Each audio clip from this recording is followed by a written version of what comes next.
allow you, Kinaga, to also weigh in. Let's give it to him where he has gotten it right.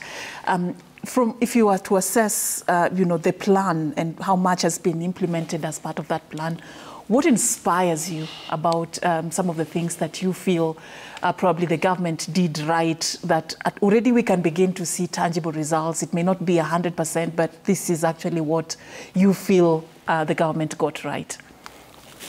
All right, thanks a lot.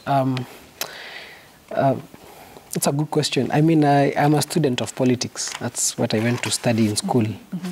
And one of the things I've learned with our politics, not just here but around the world, is that politicians most times do the things they said they would do. And what does this mean? I think the last 10 years, which is the closest that Kenyans can remember, with the Jubilee government, they promised to build about 10,000 kilometers of road. Mm-hmm. Most Kenyans didn't question how that would be done.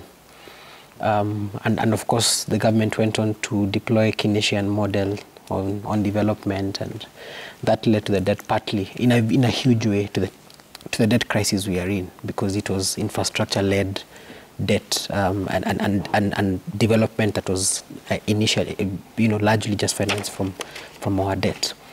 But coming to the plan, I think I'm one of those Kenyans who also took time to look at the plan, especially last year when they came out.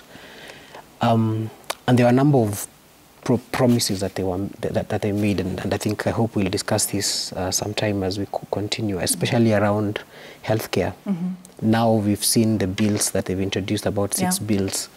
What most Kenyans don't know is that you can trace it back to the plan. They may not have mentioned some of those bills in their details, but some of these promises were contained in the plan, particularly around the healthcare component. And I think it comes to us.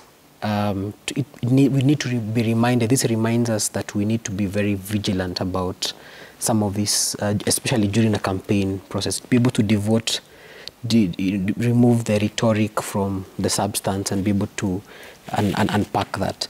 But in terms of what are some of the good things and good measures that the government has taken, I think one of the ones I'd like to appreciate is reducing our deficit this year, in this financial year.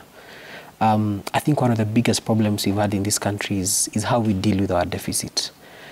And government deficit, like this year, we're talking about a deficit of, I think, about 750 and upwards of 750, close to 780 billion in a trillion, 3.674 trillion budget. And we've often seen deficit coming up at the beginning of a financial year, at the start and not towards the end. And not very elaborate measures to try and reduce the deficit. Because if you don't address the deficit, then it means that we are crowding out the fiscal room to be able to do other things that are important, particularly on promoting public good, which is schools, healthcare, and other social services. So I think reducing the deficit was a really good thing. And I think, and this came out of the budget policy statement early in the year and the debt management strategy paper. I think those were contained there. We've seen a difference in terms of practical solutions. Maybe not, of course we have some challenges in there, but we've seen a bit of measures to try and mainstream the deficit challenge, which I think was one of the promises that they made last year.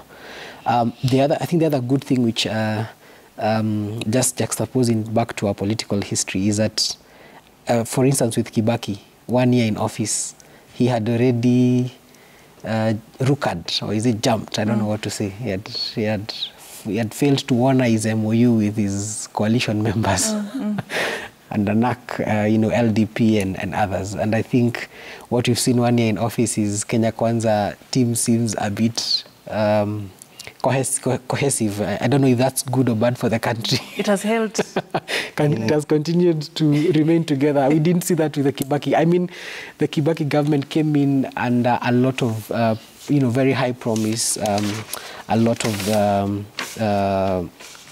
confidence, and people are very excited about that change. And I think 1 year down the line, which is what most Kenyans don't remember, is that a lot of Kenyans were very unhappy with that government. And I think one of the things that I think I'd like to say around that is a need for political honesty. We have a lot of dishonesty in our politics. Yeah, so if you're able to stick together, I think that the bit was reversing the pot.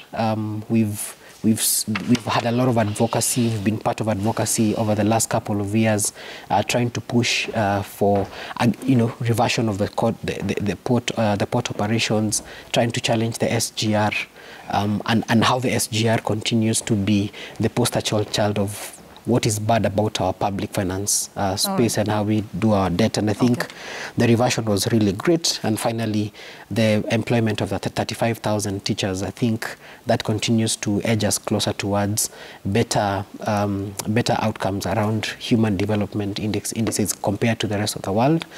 Of course, there is still a huge pack of things I want well, but I think those are some of the main ones for me.